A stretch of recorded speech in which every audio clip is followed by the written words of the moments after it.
श्याम बाबा और 4 पत्नियों वाला व्यक्ति। श्रद्धा, अहंकार और सच्चे संबंधों की अद्भुत कथा। राजस्थान की पावन धरती पर एक छोटा सा गांव था, श्यामपुर। उसी गांव में रहता था एक व्यक्ति जिसका नाम था धर्मदास।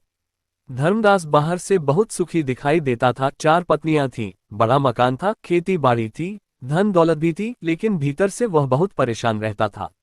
चारों पत्नियों के बीच रोज कलह, झगड़े, ताने और शिकायतें होती रहती।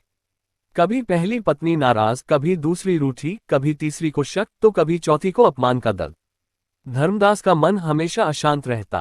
रात को नींद नहीं आती, दिन में काम में मन नहीं लगता। वह सोचता, मेरे पास सब कुछ है, फिर भी मेरे जीवन में शांति क्यों नहीं।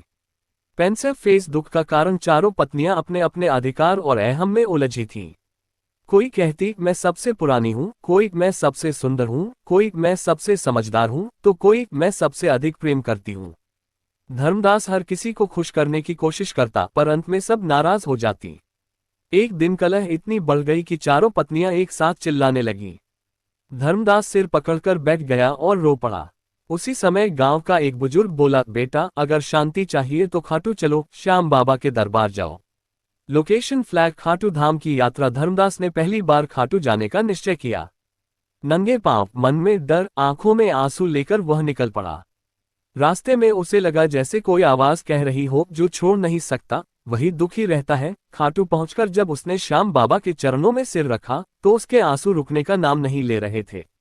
उसने कहा, हे श्याम बाबा, मैंने किसी का बुरा नहीं किया, फिर भी जीवन में शांति क्यों नहीं है। हबिस्कस श्याम बाबा का प्राकट्य। उसी रात धर्मदास ने स्वप्न देखा। नीले वस्त्र, मोरपंख, करुणामयी आंखों वाले श्याम बाबा प्रकट हुए।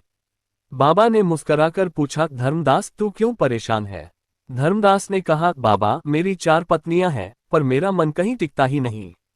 श्याम बाबा ने कहा, क्या तू जानता है, तेरी 4 पत्नियां वास्तव में कौन है। धर्मदास चकित रह गया।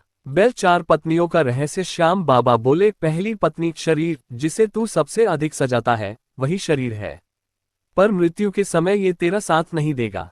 दूसरी पत्नी धन, जिसके लिए तू दिन रात मेहनत करता है, वह धन है, वह तेरे मरते ही दूसरों का हो जाएगा।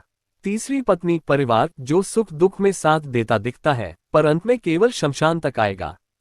चौथी पत्नी आत्मा, जिसे तू सबसे कम समय देता है, वही तेरी आत्मा है, और वही तेरे साथ अगले लोक तक जाएगी। धर्मदास कांप उठा, उसकी आंखें खुल गईं। पुष्पनकाल जीवन का परिवर्तन। सुबह उठते ही धर्मदास ने प्रण लिया, अब मैं आत्मा की उपेक्षा नहीं करूंगा।